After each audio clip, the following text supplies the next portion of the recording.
Bismillahirrahmanirrahim. Assalamualaikum warahmatullahi wabarakatuh.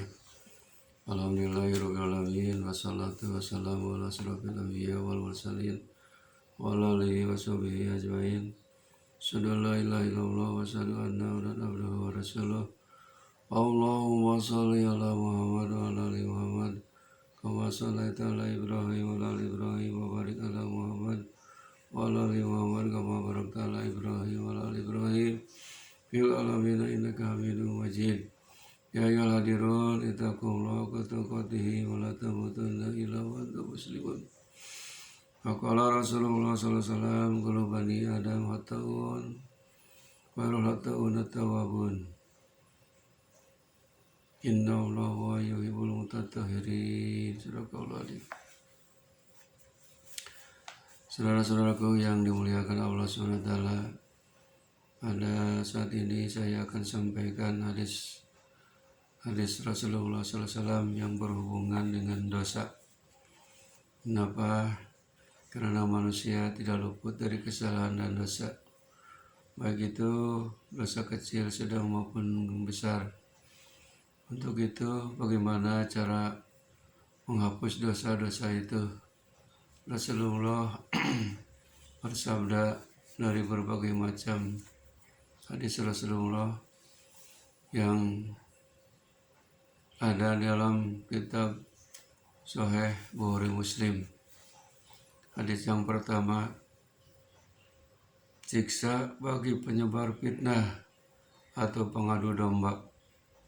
Ibnu Abbas radhiyallahu anhu qala mara Rasulullah sallallahu alaihi wasallam ala kubraini faqala amma ahaduhuma fakana yamsi bin namimah wa amal akharu fakana la yastatiru min mauliti qala wada'a bi asibi ratbin fasaqahu bisnani summa garasa ala hada wahidan wa ala hada wahidan summa qala la'allahu ayyuhaffafa anhuma malam yaibasa, yang artinya dari Ibnu Abbas radhiyallahu anhu, ia berkata Rasulullah SAW pernah lewat di dekat dua kubur lalu bersabda, sesungguhnya dua orang ini dikubur sedang disiksa, namun bukan karena dosa besar.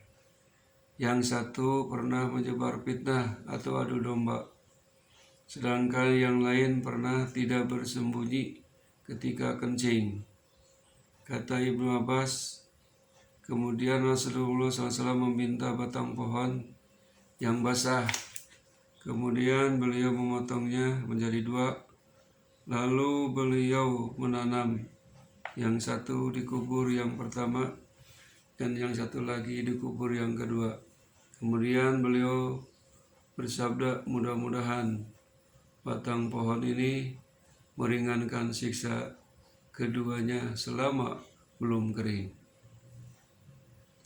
Hadis yang kedua, hilangnya dosa ketika wudu.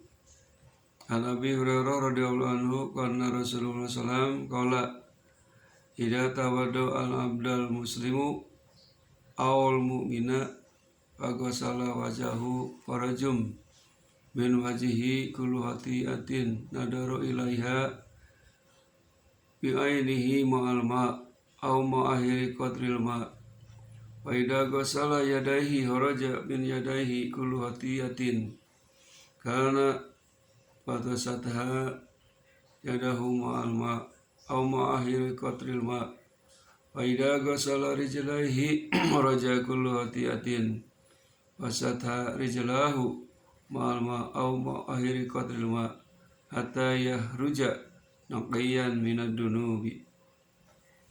Dari Abu Hurairah radhiyallahu anhu bahwasanya Rasulullah SAW pernah bersabda, apabila seorang muslim atau mukmin berwudu lalu membasuh wajahnya, maka keluarlah dari wajahnya setiap dosa akibat pandangan matanya bersamaan dengan air atau bersamaan dengan tetes air yang akhir.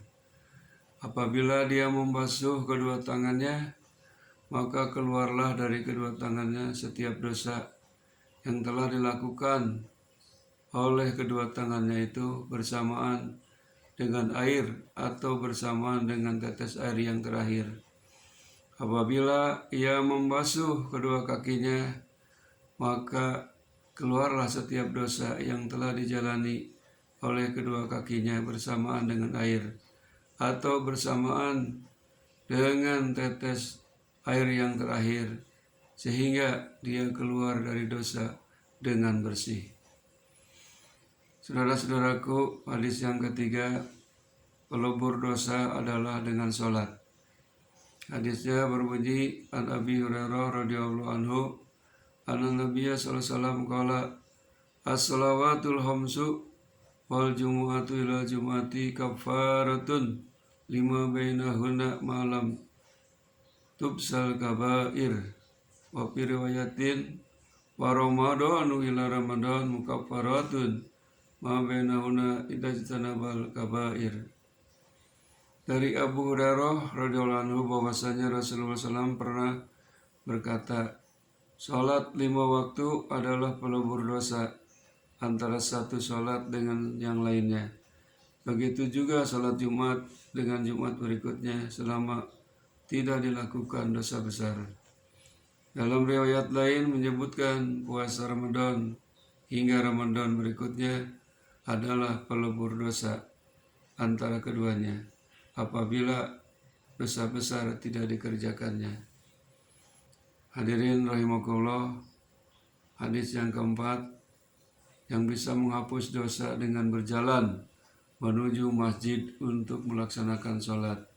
Hadisnya berbunyi, an Abi Hurairah radhiyallahu anhu qala Rasulullah sallallahu alaihi wasallam, man tatahhara fi baitihi summa masaila baitin min buyutillah liyaqdiya faridatan min faraidillah kanat butuwatuhu ihdahuma tahuttu hatiatahu wal ukhra tarfa'u darajatan.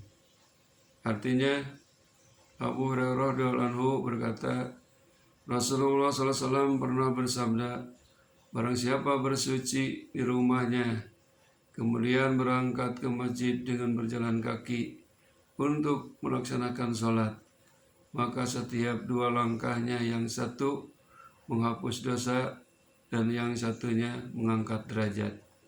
Alhamdulillah. Hadis yang kelima, barang siapa bangun di malam Ramadan untuk mencari keridhaan Allah, maka diampuni segala dosanya. Hadisnya berbunyi, an Abi Hurairah radhiyallahu anhu qala, kana Rasulullah SAW yarghabu fi qiyami Ramadan min ghairi ay ya'muruhum fihi bi'ajimatin fayaqulu man qama Ramadana imanan wa ihtisaban ghufira lahu ma taqaddama min dambi. Fatuwfiya Rasulullah SAW wal amru ala dalika summa kana al amru ala dalika fi hilafati Abi Bakrin wa sadda min hilafi Umar radhiyallahu anhu ala dalik. Dari Abu Hurairah radhiyallahu anhu berkata, Rasulullah SAW pernah menganjurkan untuk melaksanakan sholat sunat pada malam bulan Ramadan tanpa memerintahkan secara tegas. Beliau bersabda, barang siapa bangun di malam Ramadan untuk melaksanakan sholat sunat dengan hanya mencari keridhaan Allah, maka diampuni segala dosa yang telah lalu. Kemudian Rasulullah SAW wafat. Kemudian perintah itu tetap seperti itu. Kemudian pada masa Khalifah Abu Bakar juga seperti itu. Demikian pula pada awal masa pemerintahan Umar radhiyallahu anhu. Saudara-saudaraku, hadis yang ke-6, umroh yang satu dan umroh berikutnya juga bisa menghapus dosa. Hadisnya berbunyi, an Abi Hurairah radhiyallahu anhu anna Rasulullah SAW al-umratu ilal umrati kafaratun lima bainahuma wal hajjul mabruru laisa lahu jaza'u ilal jannah.